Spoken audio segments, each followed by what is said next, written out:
Hey, my name's Mariah McCleary, coming at you live from the baby's room. I'm on staff with Alaska and the South Puget Sound, and we are going to talk about giving a talk during COVID. So let's just get one thing straight.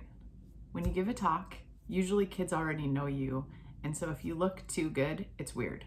So I'm just here in my swivel chair because the light's out in my room, and I don't have one of those cameras that makes me look awesome. I wish I did.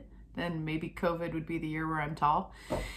Anyways, but the reality is that we have what we have, and if we look too good when we're doing virtual presentations of the gospel, I think it can make kids feel like we're doing too good. And if we're doing too good, then we're not relatable. So be who you are, where you are, and also how you are. Bill Page, favorite speaker of all time, and he has this phrase, share your dirty laundry with kids, but not your dirty underwear. So if you are really struggling right now, you don't want to show up with a kid in person or on an Instagram club talk and be like, listen, depression is sinking in, alcoholism's way up in my life, and I just told my spouse what I think about his clothing.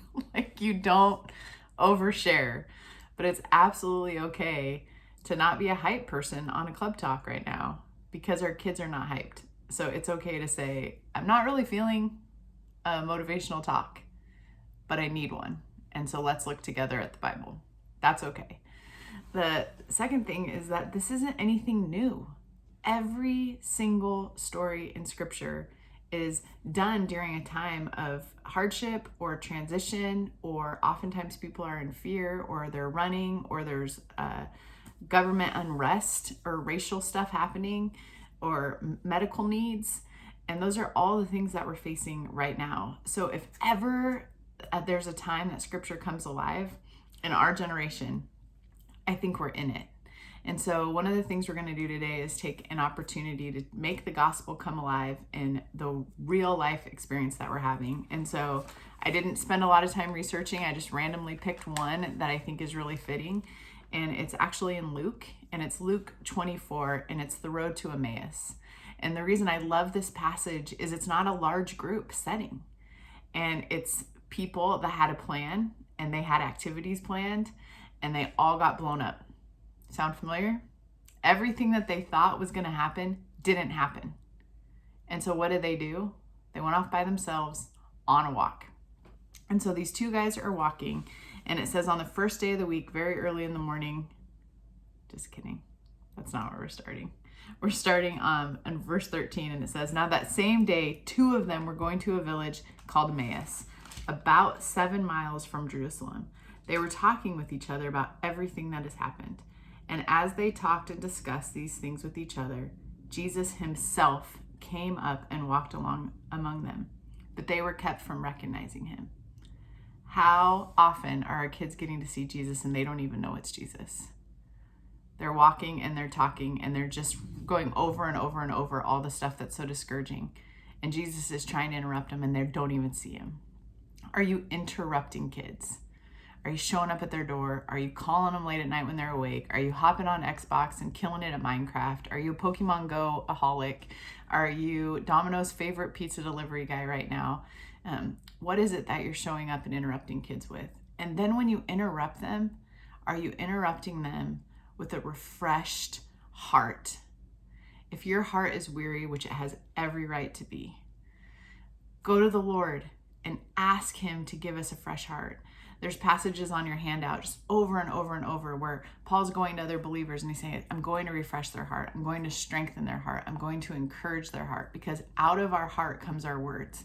And if our heart is weary and disparaged, then we're going to have those same words that come out of our mouth. And that's not going to interrupt kids. What interrupts kids is joy. What interrupts kids is hope. What interrupts kids is seeing them, loving them, caring for them, speaking life over them and over the situation. Those are the things that we offer kids. But if we don't have that first, then we're not going to be able to offer it to them. And joy makes a space for hope. And hope makes a space for the gospel. And gospel brings life. That is what we're about right now. And so they're walking and they're talking and they don't recognize Jesus. And they what are you discussing? Jesus asks them. What are we discussing? Jesus asks us. They stood still, their faces downcast. One of them, named Cleopas, asked him, "Are you only a visitor to Jerusalem, and do you not know the things that have been happening in these last days?"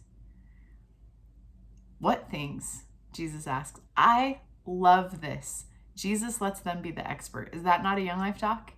Hey, what are kids up to today? Why don't you guys tell me? What would be fun to do for a virtual club? Let me ask you. Jesus lets these guys be the expert.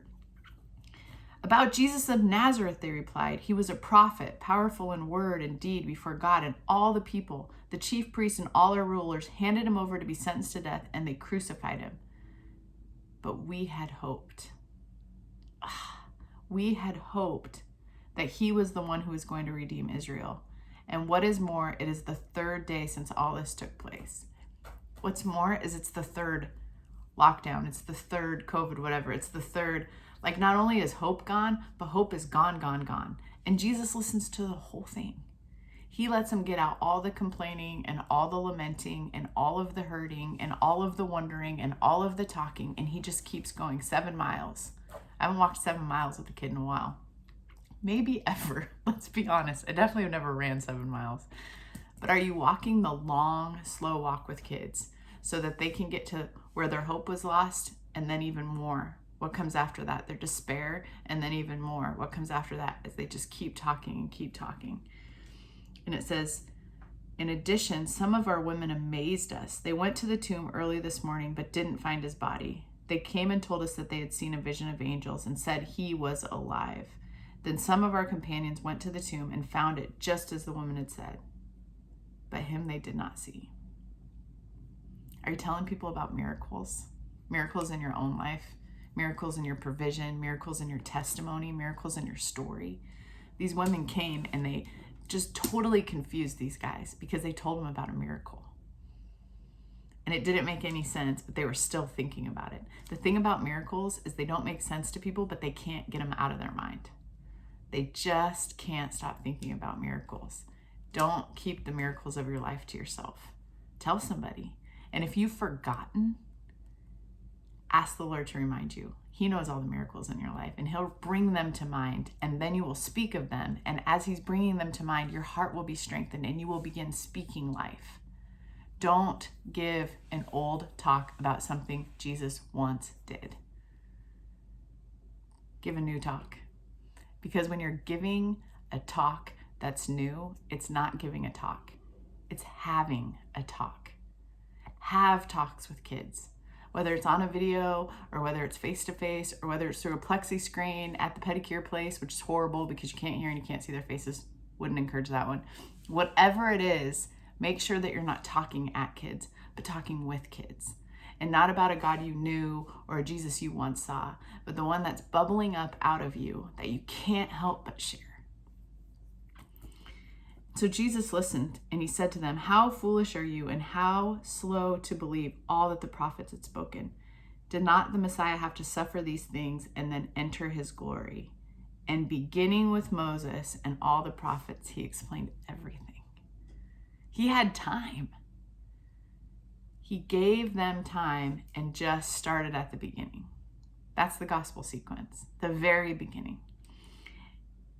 And then as they approached the village to which they were going, Jesus continued on as if going farther. But they urged him strongly, "Stay with us, for it is nearly evening and the day is almost over." They invited him because they wanted more. They wanted more life. They wanted more teaching. They wanted more excitement. They wanted more knowledge. They wanted more time with him. And he said yes. So if a kid invites you to anything, even if it's a text message or Snapchat, respond. And if they invite you for more, say yes. And then he keeps going. And it says, when he was at the table with them, he took bread, gave thanks, broke it, and began to give it to them. Then their eyes were opened and they recognized him. Kids not responding right now. Maybe you feel like they don't see you or they don't care about what you have to say or they're not showing up. Their eyes are closed.